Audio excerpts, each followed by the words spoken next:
In a moment, I'm going to introduce you to Shannon Butler. Shannon is our very first social worker stationed at the library. Shannon and I and her supervising professor, Donna Reese, were all members of the Sparrow Coalition from the start.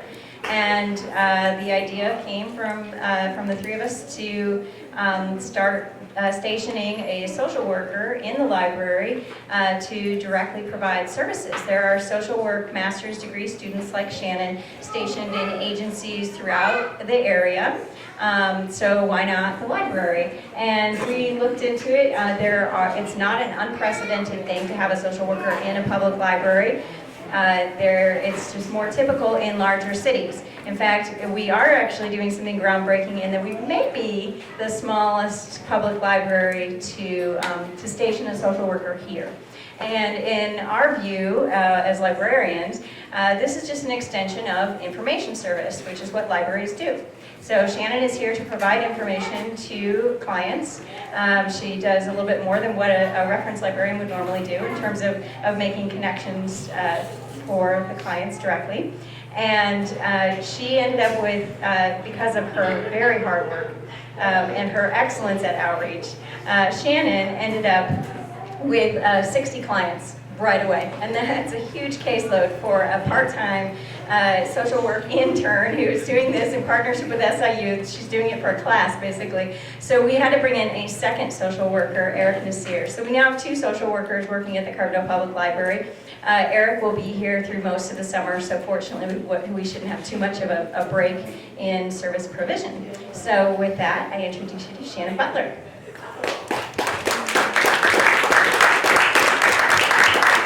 There's a lot more people here than when I sat down. Well, first I'd like to say thank you to Diana for having me here and to the Sparrow Coalition for letting me be a part of it. But when people ask, one question that I hear asked a lot is, what does poverty look like in Southern Illinois? That's a huge question to answer. But I like to answer it as, it appears as if no one is struggling and resources are not scarce in the community. Poverty in our area does not speak volume. It's very quiet, and unfortunately, it's viewed from society as laziness and as not that important. But the reality is that it lacks pertinent resources. This area lacks pertinent resources when dealing with this population. Note that a common rule of thumb used by historians is that they cannot claim anything from silence, meaning that if you don't have a document or record, you can't claim an event took place. I plan to break the silence of the vulnerable by sharing insights gained from meeting with 60+ clients, lessons I've learned about how they are faring and obstacles they are facing and the nature of their interactions with agencies and local governments. Since developing this program, I've learned otherwise about poverty. I've learned that poverty actually speaks very loud. Families and individuals are more than doubled up in single-family homes, and more than half of my clients are constantly searching for employment, mental health resources, and affordable housing. With 60 people on my caseload, majority of them do come in for housing resources. I started this position back in August, and from August to probably October, majority of the people that I met with came in for housing needs, affordable housing, and just to learn what housing opportunities were available in Southern Illinois. I've been in Southern Illinois since I was probably about 10 years old, and back it was probably about 94, 95 when my mother moved us here from Nashville, Tennessee. And when I came here, housing was not that scarce, not affordable housing. There was affordable housing available everywhere. It was not that hard for people to get in homes. Good Samaritan doors were always open, as well as the Women's Center. I'll go on to tell you a little bit about how this program got set up and the population of the clients that I serve. I was a key member of the Sparrow Coalition for the past year and a half, and I was able to see the need for the program such as this. I served on the advocacy and emergency action team, which led to this position at the library, and they all know me on the Sparrow Coalition. I'm always ready to start acting. I'm always trying to figure out, they are the reasonable strategic planners, and I am the one who says, well, what can we do? what can we do? And it took me a while to realize it wasn't always that simple. So they put me here so I could do something, which has been great for me too. At the beginning of this program, I hit some rough points. With Diana's help, I had to go back and recreate a lot of things and erase and pencil in where I kind of messed up at. But one of the biggest things I did was I created a resource manual that captured agencies, Southern Illinois agencies, social service agencies here in Southern Illinois. That resource manual is about 15 to 20 pages long. It includes places like that help with rental assistance, medical needs, all kinds of things, and it's on the library website under the resource tab. The guidelines I use to run this program when I work with clients on one-on-one basis every day, I like to use 2 psychosocial therapy models that has been proven to be successful in this setting. Crisis intervention and solution-focused therapy models have been my go-tos just because most of the time that people come in here, they are at their wits' end, they are in a crisis, and my job is just to figure out what the solution is for them. Let's see, most of my clients consist of men and women of all races, Caucasian, African American, Hispanic. I've served couples, families, and single individuals, with the numbers being higher with single person populations than with anybody else that I've served. My clients' ages range anywhere from 18 to 65. I serve children coming out of high school that do not come from an environment where higher education is enforced in their environments. Therefore, they lack the necessary tools to be enrolled in higher education. I work with seniors who lack the health insurance and affordable places to live, whose family just cannot take on the financial burden to get them the correct care that they need. Then I service what I call the general population, ones who have aged out of parents' benefits, lack a high school diploma or GED, have mental disabilities, and those that have went untreated, substance abuse issues, and people who have just simply fell on hard times and need a break. One of the first clients that I served has been one of the most memorable cases here. It was a woman who had a child, and she had called around to tons of social service agencies in Carbondale. She was on the verge of being evicted from her home, and by the time she got to me, she was pretty much at her wits' end. You know, she called, she was bawling. This was October, so this was 2 months after me being in this position. She found me here at the library. Her daughter lives up by Chicago, Googled me and found me here at the library. So already 2 months in, this program had proven to be successful. Her story, you know, I was able to link her up with a landlord here in town to get her housing, which was not easy, but it is definitely rewarding when I leave here at the end of the day. Believe it or not, the individuals that are in these situations, they actually have survival skills at its best. They probably know how to survive a lot better than someone with a roof over their head, food to eat, and a car to drive, and you know, a place to call home. They have survival skills at its best. So I am blown away by this population at times. Just the amount of things that they know and what they're willing to do for others and themselves.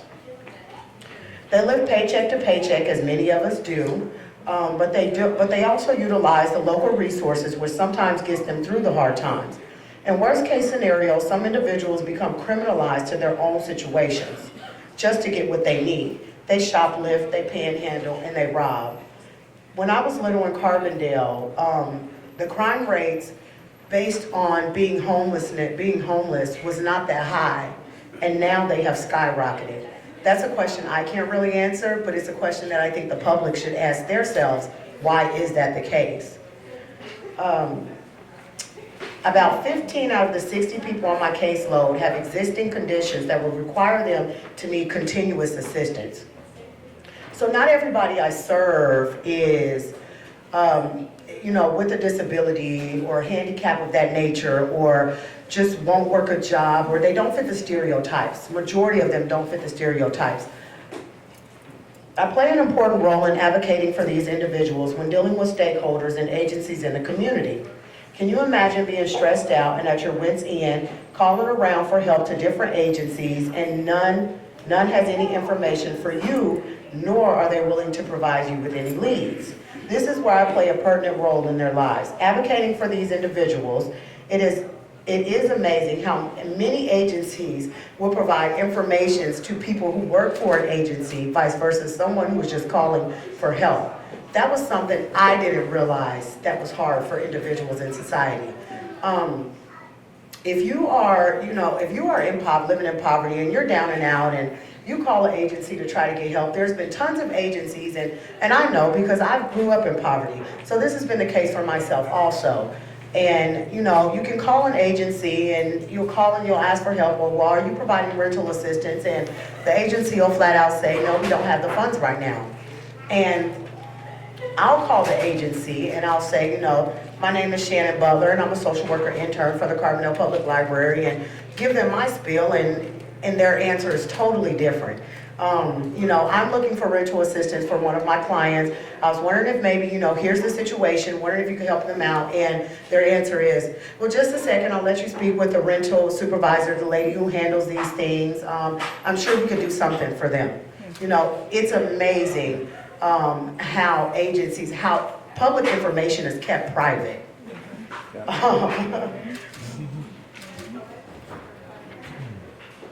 Let's see. I think the barriers for this population, that is one of the huge barriers that I just spoke about. And, it's amazing how people don't come together anymore to provide the necessary information to give people a leg up in today's society. But I've realized, a lack of transportation and publicizing free information is what I call it. If free information was publicized a lot more than what it is now, I think a lot of people would find themselves being their own advocate and being able to go out and get the help that they need for themselves instead of calling agencies, walking into agencies, and even asking for help. It's amazing how many people just simply don't know that the resources are available. A lot of my clients either don't know that the resources are available, they don't know where to find the resources, or they don't know if they qualify for the resources. So therefore, they sit at home and they wonder while their situation worsens. So that is one of my main roles that I do here, is provide them with that necessary information. And just to see somebody, I've had one client who walked in and she said, I can't pay my electricity bill. She works full time. She's a bartender, and she's a young girl. And she says, I work full time. I work very hard. My electricity bill got a little higher than normal over the winter time. My parents usually help out, but my dad just lost his job. Of course, he lives in Illinois also. So she fell on hard times this winter. So I told her, I said, there's Western Egyptian, it's in Murfreesboro, and I gave her resources, and she just started crying. She couldn't believe Western Egyptian even existed. And she said, do I qualify? And I said, well, certainly you qualify. So she went and she got help, and it was, that's the feeling, that's a reward feeling for me at this job that I get, just being able to provide people with those resources. Unfortunately, an array of services have been cut throughout Southern Illinois due to the budget crisis at this point, and it is sad and it is unfortunate for our population, because now people, even I as a social worker and as a self-sustaining social worker, I call around to agencies at this point, and sometimes there just isn't anything to tell them. There just aren't any resources to give them. A lot of single programs have been hit hard. Good Samaritans, rental assistance, electric assistance. Churches are running out of money because of the demand. There's a lack of resources. People don't even know where to find the resources. Something else I'd like to touch on just briefly is the felons in our community. People who have went to prison that are ex-convicts, they get back out into mainstream society and their hands are tied. They have nowhere to go because no landlords will take them in because of their backgrounds. They have no job. No place will hire them because of their background. What do? You become a criminal all over again. So that is something else that I think weighs on our population. They're at a standstill due to lack of employment, which in turn leaves them homeless and vulnerable. I've been able to find places that will hire them, but without stable environment and transportation, they're still not primary candidates for a job. So it's unfortunate that our felons, it's like they're stuck in a cycle. They're stuck in a cycle, and somebody has to give them a break, somewhere, some way, somehow. I think what we need, when we ask what we need for this population in order to keep them sustainable, I think what we need is more mental health resources, specifically psychiatric doctors that accept state insurance. So those that are struggling with mental disabilities are medicated, and they can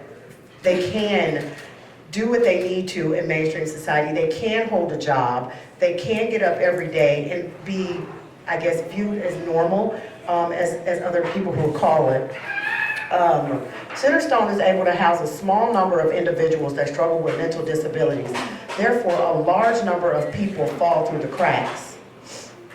A second chance, I also think a second chance work program for individuals that have criminal records and or lack skills to work mainstream jobs.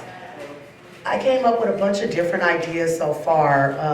Maybe some type of co-op that they can work at, packaging company, cleaning up Carbondale. Carbondale used to have a program here, and I don't know, I didn't have time to do the research to find out who actually started the program, but there used to be a program here in Carbondale, and it was called Keeping Carbondale Clean, cleaning up Carbondale.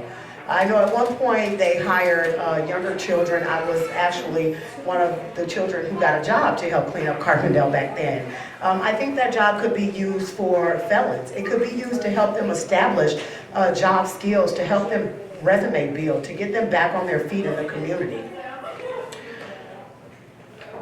Last but not least, I think Carbondale has to find a way to come together. I think everybody has to come together, whether that be social service agencies, city officials, and people who really care in the community, to just come up with different ways to make things better and make things more available for this population. I am a social worker, so I firmly believe in Maslow's hierarchy of needs, and I believe that if a person doesn't have a place to live, they can't sustain through day-to-day functions. It's almost impossible. And I'll leave you with this. One thing Maslow said was, one must satisfy lower level basic needs before progressing on to meet higher level growth needs. Once these needs have been reasonably satisfied, one may be able to reach the highest level called self-actualization. And I think it's all of our job to make it important that everybody is able to reach that point in their life. So, thanks for having me.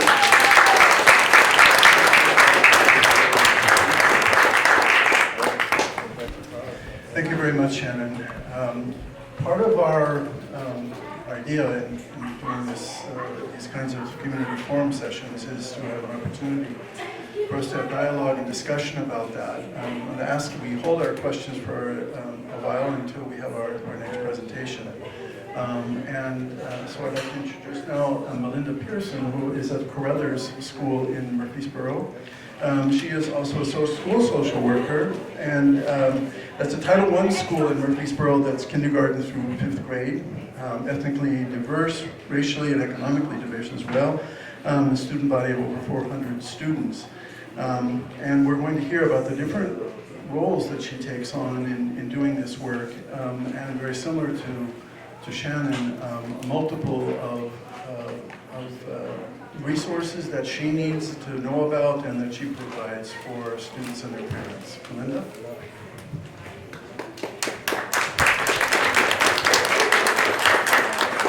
If I don't speak with a microphone, can you all hear me in the back? No. Well, then I'll speak with a microphone. I wanted to first kind of give you an overview of what a school social worker is, because I'm betting most of you went to schools without school social workers, and you may not even realize that schools have those now. In Murfreesboro, we have 4 schools, and so we're lucky to have social workers in every building. I work at one of the 2 elementary schools, and part of my job is to just do what you would expect, provide needs for kids that have needs. Clothing, backpacks, school supplies, food, whatever it is that they need in order to make it through the day, or to be able to do things that won't get in the way of their education. I also do a lot of kind of advocacy and putting families in touch with resources in the area that need them. A little bit of being a teacher, both formally, like with classrooms, as well as individually, just kind of teaching character ed and social and emotional skills, more akin to regular, what you know of as a classroom teacher. And also then providing educational and behavioral interventions. It's important to remember that the reason my school district pays me is because they want me to help with those problems that are getting in the way of a kid's ability to be educated. So not just to provide counseling to every kid that comes in the door, although most of them on some level could use it, but to prioritize those children whose social and emotional needs are getting in the way of their ability to learn or to receive an education. And then parental support and counseling then are also a part of my job. Counseling both, in traditional counseling, not clinically, but providing one-on-one or group counseling, and then also helping parents know how to be parents. We have about 430 kids in my building, and I would bet that on a given week, my who I see is probably 10 to 20% of those kids. So sometimes that's intensive counseling relationships, and sometimes it's just I've called their parents to make sure they have shoes or whatever. We have about 430 kids, like I said. About 2/3 of those are free and reduced lunch. In school systems, we talk about free and reduced lunch rates, not necessarily poverty rates. About 2/3 of those would qualify for free or reduced lunch, and about 40% of those are minority. At my school, that means African American, mixed race, and then our particular school has the English language learners, so a lot of Hispanic students at my school. But I also want to kind of describe who my families are, and to do that, I have to then describe kind of where they're coming from and what their culture, what the culture of the generational poverty that I see is. And to do that, I'm going to rely on a lot of Ruby Payne. I don't know how many of you are familiar with Ruby Payne, but she was, I believe, an administrator, but then also a researcher, and I would guess that she kind of, I don't know if she's trained as a sociologist, but she works as a sociologist to kind of explain the cultures of poverty along large scale, and that she really works to describe my parents collectively. My parents that I work with, and when I say my parents, I'm talking about the kids that I see, not necessarily the parents of my entire school system, but the ones that I work with. They are, whereas the school system's values are much more future-based. You're working towards an investment toward the future. Education is, you understand how it works, and you are investing in it for your future. My parents are more present-based. They are working for the day. They're surviving. Their values are more in the relationships and then what's important to them today, which sometimes is survival skills and sometimes it's just entertainment. It's just whatever feels the best right now. Education for them is very valued, but it's also very abstract. They don't necessarily know what it takes to be successful in that environment. They may not have very many role models of people that have been successful, or they may not have been successful themselves. My families lack the resources that Ruby Payne describes all of us as drawing from. Not just the financial resources that we think of with poverty, but emotional resources of being able to work through hard problems and being persistent. Mental resources of just having the mental capabilities, the cognitive capabilities to do basic math and writing and speak with proper grammar.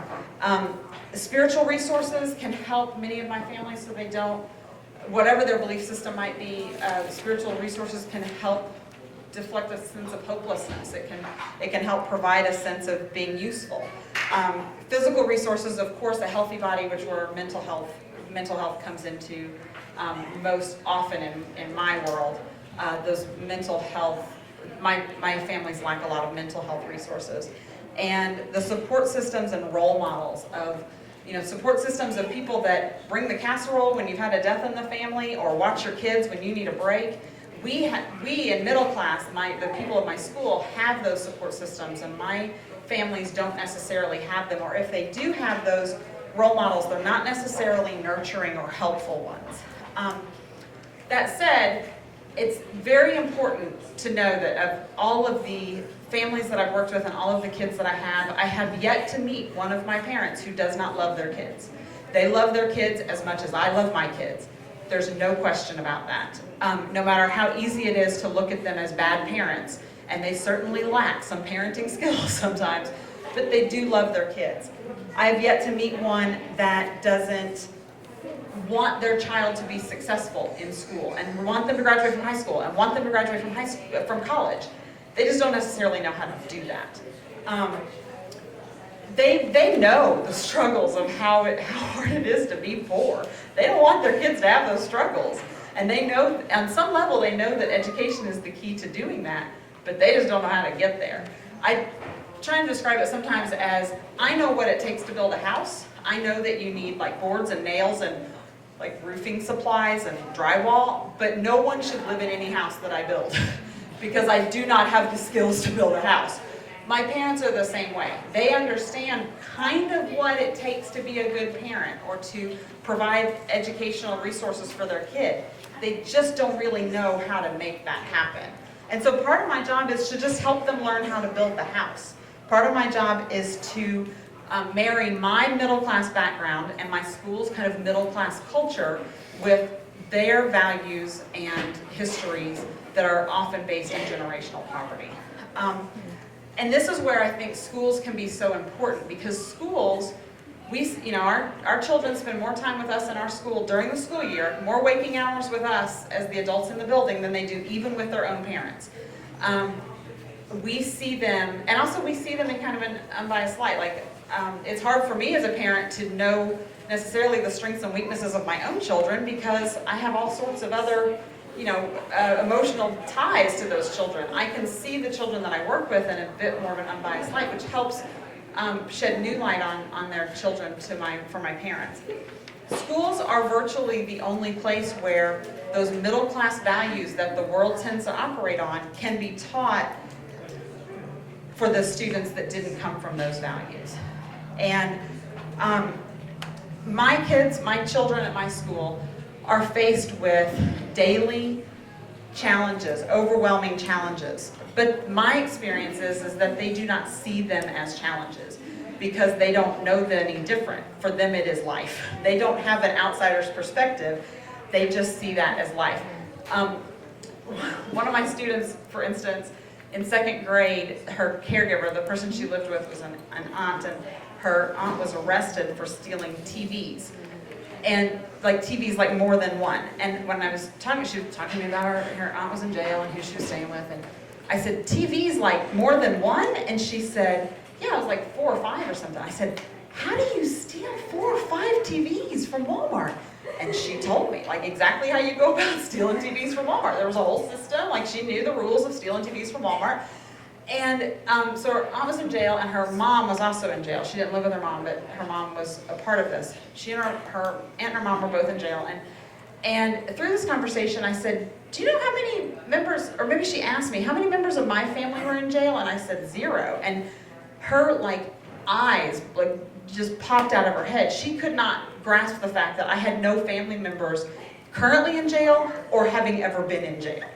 That wasn't, that's just her life. Like, she didn't realize that that's different from, that's her perspective. That's her, she doesn't realize that that's different. So this life that they're leading with the stressors and the violence and the trauma and all of the things they have, what I think is important for us to realize is that that is literally causing changes in their brains.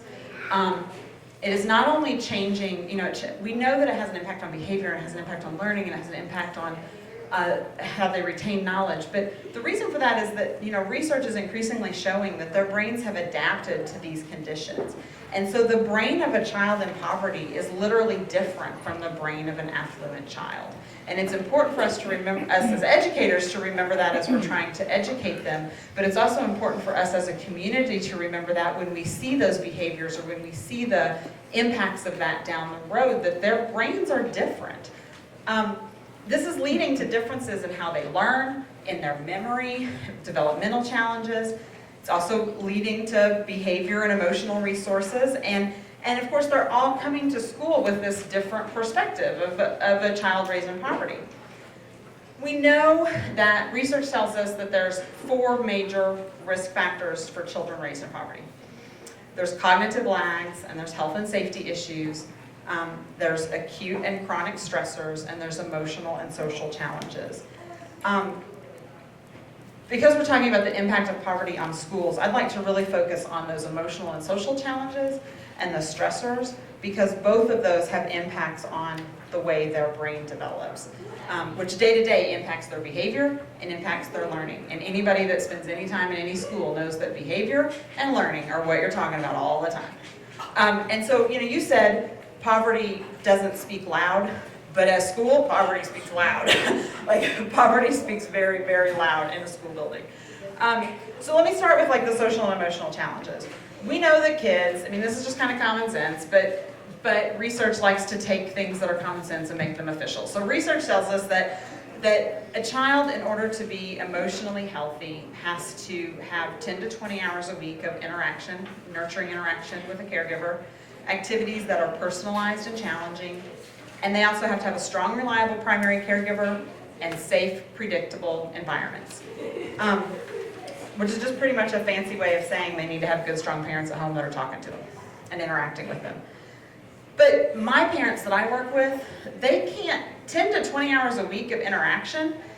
If you are working, you are most likely working 2 jobs. If you're working and your child is in poverty, most likely those jobs are very physically demanding. Even if it just means you're on your feet all day, you're exhausted by the time you get home.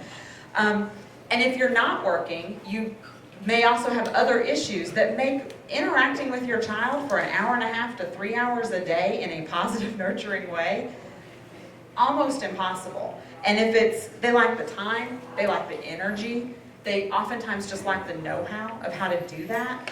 And it's not necessarily a part of their value structure. Like I said, my kid that didn't know anybody that wasn't in jail, that same person, when she grows to be an adult and has children of her own, may not really get that is something that she should be doing.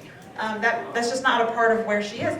Plus, remember, their value system is more based on the present day, on the right now. So, interacting with your child after you've worked 14 hours that day in a positive, nurturing way is not really what you want to be doing. As any exhausted parent can tell you, that's not really necessarily what you want to be doing. We do it because we should often, and should is not necessarily a part of their decision-making process. So let's look at the other 2 things, the strong, reliable primary caregiver and the safe, predictable environment. My families are more likely to have substance abuse issues, more likely to have mental illness issues that are either diagnosed or undiagnosed, or treated or untreated. They're very likely to have a lack of a support system. So that strong, reliable primary caregiver and stable homes is a day-to-day factor in my job and certainly in the classroom. I have 2 kids right now that in the last week have changed caregivers 4 times. Just since the 16th, because their mom got arrested. Mom got arrested because she damaged some property in public housing. My bet, I don't know this firsthand, but my bet is there was some substance abuse involved. My bet is that there's some undiagnosed, definitely untreated mental illness involved. But she caused a bunch of damage. It's a felony, it's over $500 worth of damage, which means it's a felony, it's not conviction, but it's a felony arrest. So, Mom doesn't have anybody that can bail her out give her $500 to fix whatever she broke, or $600 or whatever she had. Mom just went to jail. She didn't have very many people that can watch her kids, so they've bounced around to whoever can watch them that day. In the meantime, in the last week, I think they've both been to school 2 times. So in addition to the stress that has to cause those poor little kids, they're not getting anything, they're not even getting to school to get lunch and breakfast, let alone any kind of education. My parents are surviving. They are not planning for the future. Very often they're surviving, not planning for the future. In that same, not to go sob story after sob story, but I have a 2nd grader who, when he was in kindergarten, by the time he was in kindergarten, so he would have been about 5, he had lived in 16 different places in his life. And that is not including the 18 months that his mother has no recollection of where he was. So 16 different places with probably 12 different caregivers, and he was in kindergarten. And that doesn't count 18 months. So there's no way that these can't have impact on his ability to solve problems, his ability to manage stress, his ability to have that emotional health that we know is important in his decision making. We know that those strong, secure, and predictable relationships help stabilize children's behavior. They help them build those lifelong social skills that help you know how to interact with people when you're calling an agency and know how to manage conflicts with people at work. But they also, children that grow up with those, they have healthy and appropriate emotional responses. But the children raised in my households often fail to learn those. And what that means is bad behavior. Behavior in my school, pretty typical for an elementary school. There's teasing, there's fighting, there's bullying, there's stealing stuff, there's cutting a line, there's all that stuff that you see. But a lot of what I see is also just this emotional dysregulation, some sort of behavior that is an emotional dysregulation. So as we describe it to my little kids, it's when we have big upset reactions to little problems, or we say our brains have exploded when we have a strong feeling. That's how we say it to kindergartners. So I have a third grader who had a high-speed come apart at lunch because she's 9. And the person across from her at the lunch table was saying, "You're not 9, you're 8. Because everybody else was 8, she just had an early birthday. This girl was having a meltdown over the fact that she's 9 and somebody thought she was 8. I have another kid that had, at the end of the day in first grade, you put your chairs on the desk and then the janitor cleans the floor and then the janitor takes the chairs down. Well, every day he has a blue chair under his desk. He gets to school one day and his chair switched out. He's got the red chair. They're all red and blue, complete meltdown. And when I say meltdown, I'm not talking about like a few tears and a pat on the back. I mean like unable to function meltdown because things didn't go the way he wanted and he lacks the skills to be able to manage that emotion.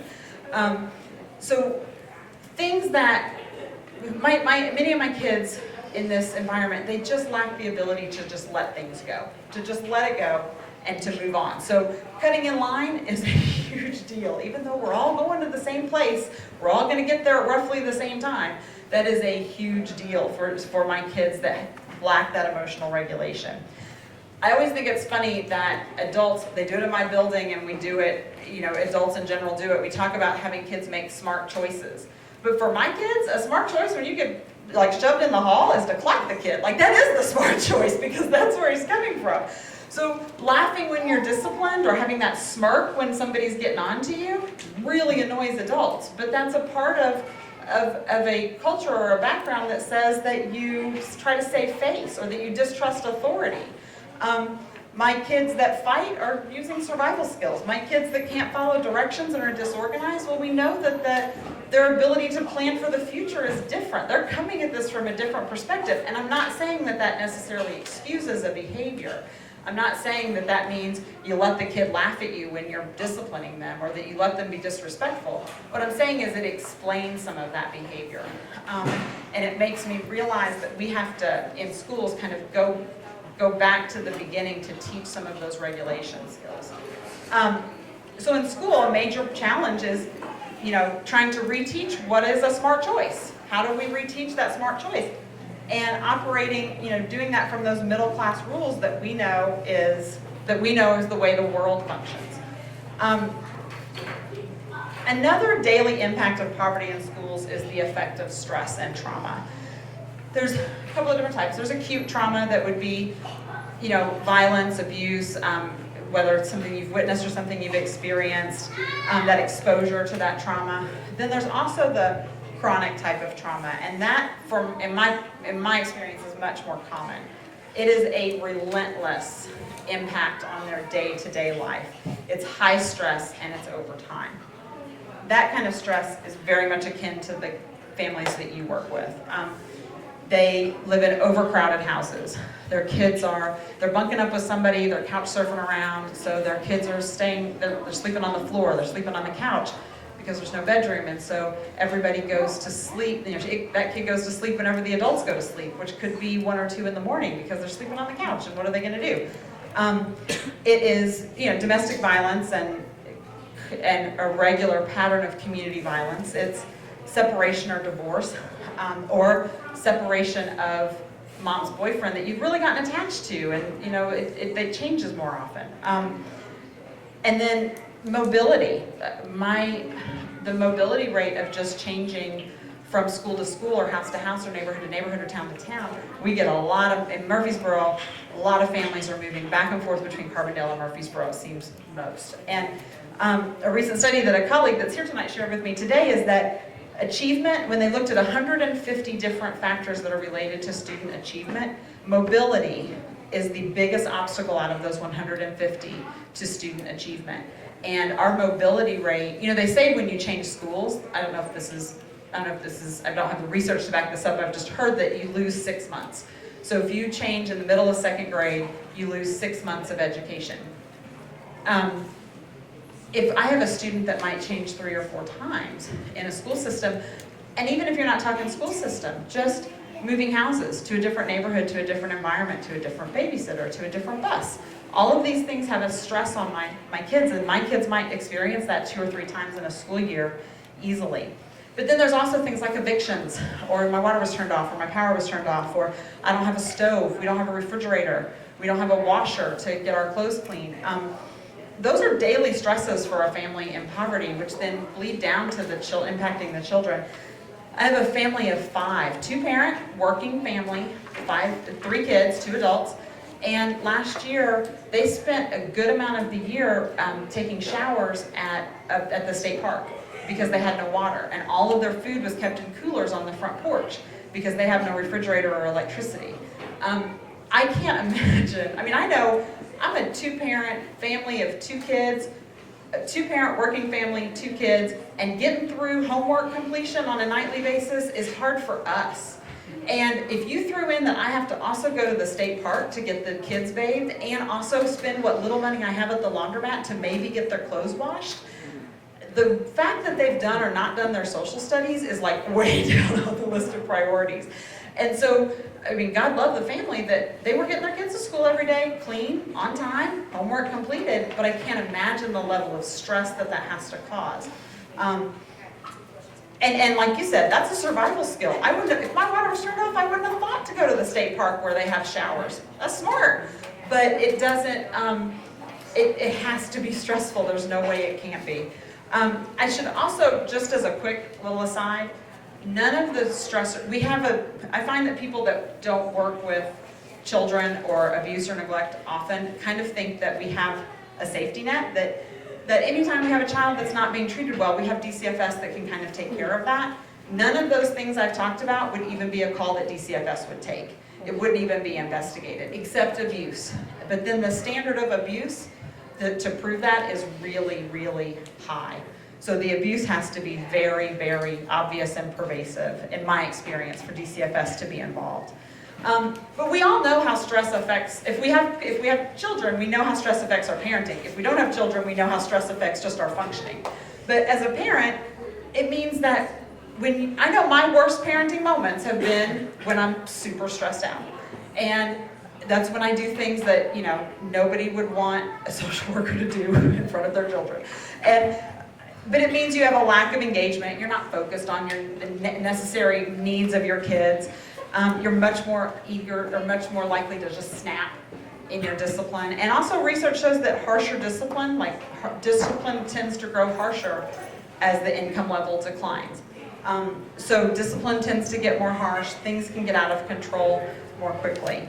And we also know that those stress hormones for the children directly impact the parts of the brain that are crucial for learning and for memory and for cognition. So exposure to this type of stress actually shrinks the part of the brain that make judgments, that do planning, that regulate that impulsivity. And so over time, as I said at the beginning, your brain adapts to that. So my students, what I see is that they either over time fail to respond to stimuli at all and just kind of are in a daze, or they respond to every stimulus that comes into their world, which looks like impulsivity. Also looks like mood swings and depression and very short attention spans and completely giving up on yourself. And it looks like impulsivity. It looks like the kid that blurts out a lot, that's out of their chair a lot, that fights very quickly, that is quick to resort to physical aggression. And all of those are just survival skills, especially that impulsivity. That's just an exaggerated stress response that is something that they've learned over time and how their brain actually works. So one of the things though that I told Peter that we talk about is, so what? Like, so what can you do about that? Like you were saying, like, great, let's get something done. And the challenge with this is that the problems are so big and there's so many facets to them that it feels like you're trying to bail out the ocean with a teacup. And you kind of are. But there are big things that a community can do, or interested members of a community can do, like more mental health services, more substance abuse services and treatments, more after-school programs, mentoring programs. So all of this, of course, follows the same, more adage that we all hear in social services. Not that it's not necessary, but it's nothing new. But also just more adults in schools. Over the next few weeks, you're going to see a lot of stories in the newspapers about school systems across Southern Illinois that are cutting budgets. And they're cutting budgets. Usually the first budgets that they cut are the aides. And they're reluctant to cut classroom instruction. They're reluctant to cut programs. So the first line, the most vulnerable, are our classroom aides. And aides are invaluable in a school system if for no other reason, they are just boots on the ground. And the more adults you have in a building, the more likely you are to see those two impulsive kids that have a lot of anger management issues that are going into the bathroom right now after being in a fight off the bus. Someone needs to maybe go in that bathroom and make sure they're going to be doing okay before this becomes a discipline issue. It can become something that you can prevent, and an opportunity to teach behaviors instead of discipline behaviors. I can't overstress the importance of just boots on the ground. Even when I know it's easy to look at those newspaper articles and say, oh, well, the science program is still intact, or there were no teacher cuts, but aides are invaluable in any school. Elementary or high school. But on a medium level, like if you're interested in helping to solve this problem, if you have organizations that you are a part of, see what they can do in a school. See how that can be of service in a school. I had a church group that recently reached out to me to see if their Sunday school group wanted to adopt a family. And in their Sunday school group, for 1 year, they had one family that I recommended to them, and when their Sunday school would get together, they have outings or social events, they would invite this family. Sometimes they come, sometimes they didn't. They invited them out to dinner, they got to know them, and then when it came time when August rolled around, they made sure the kids had clothes and backpacks and shoes. When it was Christmas, they made sure that they had some food, a nice Christmas dinner and some Christmas stuff, Christmas presents. But it wasn't just about finances. It was also about when that particular mom's dad got sick with cancer and was in the hospital, she had no transportation to get to him. So somebody from the Sunday school just drove her to the hospital so she could visit with her dad.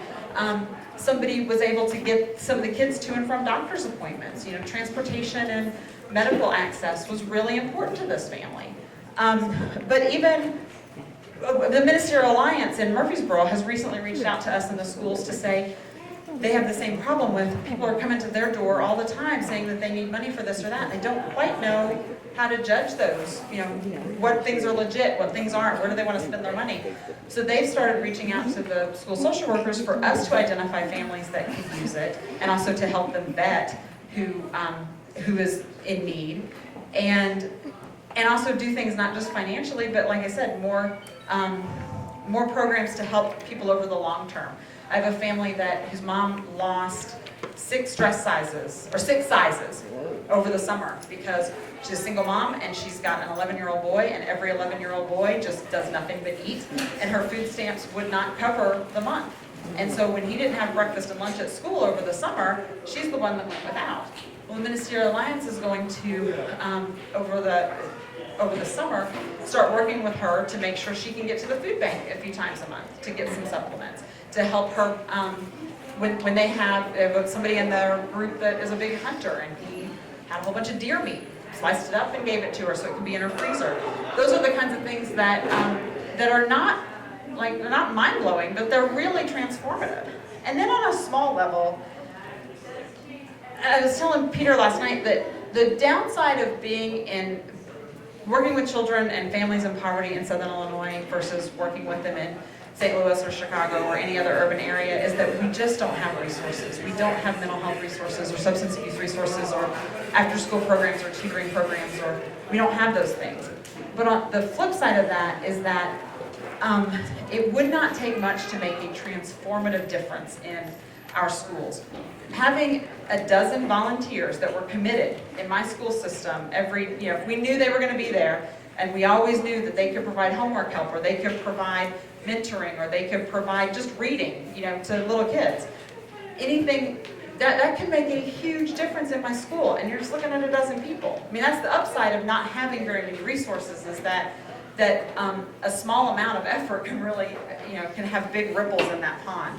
So what I would just encourage is that anything that you know how to do, anything that you are good at, vocational, if you have a vocational background, or you really like to hunt and fish, or you have some sort of educational expertise where you can help somebody proofread English papers, or look over homework, or teach a kid how to do some math problems, or even just, you kind of relate to kids well. It is so helpful to just call a school and see how you can help. And a school social worker is a good resource, at least in Murfreesboro. There's all four of us. We'd be happy to get any one of your phone calls to say, what is it that you want to do, and how could we parlay that into a way that could make the most difference with whatever it is that your skill or time or talent lends itself to.